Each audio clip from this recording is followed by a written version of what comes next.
So, Right. Chris, you're the only one of us that has actually played the game. It was, as you mentioned, you played it for about 20 minutes during our pre-show today, with Ben and I fulfilling our natural role as the peanut gallery. What'd you think? What did you think of the game? Of what you played so far? Yeah. So as an extra for people watching on video, I'm just gonna be going around the game and just doing random stuff while I'm talking. So check that out on YouTube. So there's not gonna be any sound though, because I don't want to ruin the experience for anybody that's just listening to the show. But really, my initial reaction to it is how different it is than the most recent Lego Star Wars games. Like, for instance, the Force Awakens one. Like, the thing that is different is that one was very puzzle based. Like, there were all these puzzles that you had to do. You had to do all these things to get from level to level. I felt that the world felt very small. Like, weren't really that many places that you could go at all, and you just had to go kind of from one room to another. And the game just really frustrated me. Like, I thought it was very closed and didn't like it. Pause for super chat. Well, and this is another super chat that just fits in perfectly with what you're saying. Is you're saying you get the freedom to just go wherever you want. Yeah. Which for people who are listening right now, you're just wandering around Otagunga, the city. You're just wandering around right in a. Is that in Ethiopia or I can't remember. That was Kadu. Yes. that one there. And Joel with the super chat saying, I saw free roam on Exegol and it was amazing.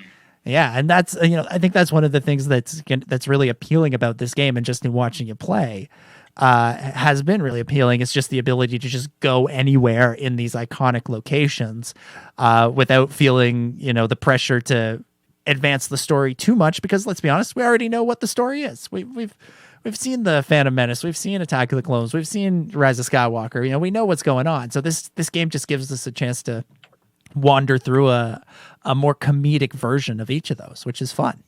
Yeah, and that's one of the reasons why I like the original games better, because I felt like you had a little bit more control over that. Over this one, it feels way more open world, and there's different characters. You can go up to them and talk to them. And I haven't gotten any side quests yet, but I have seen gameplay from years ago, because this game has been in development for so long, where there's these side quests that sometimes these characters will put you on. So it definitely feels a lot more immersive. It feels like you have more control over your destiny and what you're doing. And it kind of reminds me a lot of Lego Star Wars meets Jedi Fallen Order, which is my favorite kind of new game that's come out since Disney has been in charge. I would say Lego, the Jedi Fallen Order is my favorite game. I like it better than the Battlefront games or Squadrons or any of the mobile games that have come out since then. So,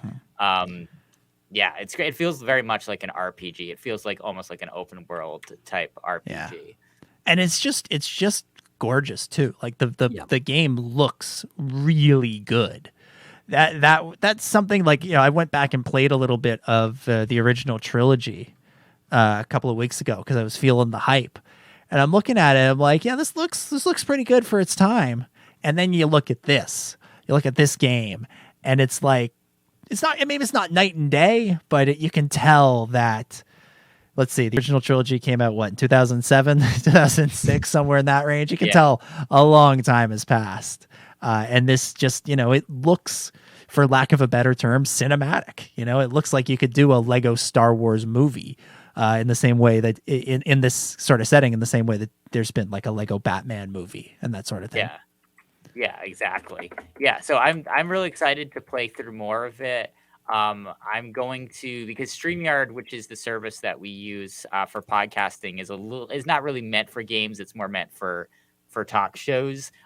We've noticed that it's a little laggy over there, so we're going to be using Twitch for this. So over at Culture Slate, we have a Twitch, twitch.com/Culture Slate, or just search for the Culture Slate channel on Twitch. And that is where, whenever I'm playing the game, I'm going to be doing it live, because I want to share that experience with everybody watching. And I think it'll be helpful for anybody too that wants to experience the game, but doesn't have one of the consoles yet that it's come out on, which I know is the case for both of you guys, which hopefully we can find a way to fix that very soon. Yeah, I mean, I'll show up to heckle you. That's what I'm there for.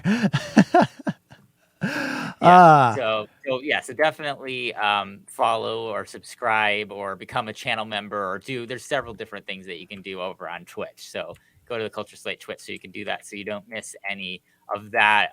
My goal with this eventually is I want to like open up a Discord channel where I can actually like chat with people while playing the game. Like, I think that'd be really cool. Fun. It's not just me just like talking or like you just watching the game, but people can actually call in and we can talk on Discord about just random stuff while I'm playing. I think that would be really fun. So definitely subscribe over there at the Culture Slate Twitch so we can do that. And I'll keep giving my updates on this show as well as I play through the game. We'll do maybe a weekly update of how I'm feeling each week as I get further and further into the game, because it's with nine different movies with all these different worlds to them, and with DLCs beyond that I don't even know when I'll get to. I think this is going to be an immersive game for a very, very long time. Yeah. It's going to be fun, and there's a lot of gameplay to get through. There's a lot of game to go. So I think maybe we'll hit pause for the time being on our Lego Star Wars discussion. But as you said, it's going to be an ongoing thing across the Twitch streams and checking in here, and maybe we can get some more folks on. Maybe we can do a little bit of a roundtable in a couple of weeks to really talk about this game. Once everybody's had a chance to play it, because not everybody can play all of the game at once. And it's very interesting to see like this, because I've played this in the original version.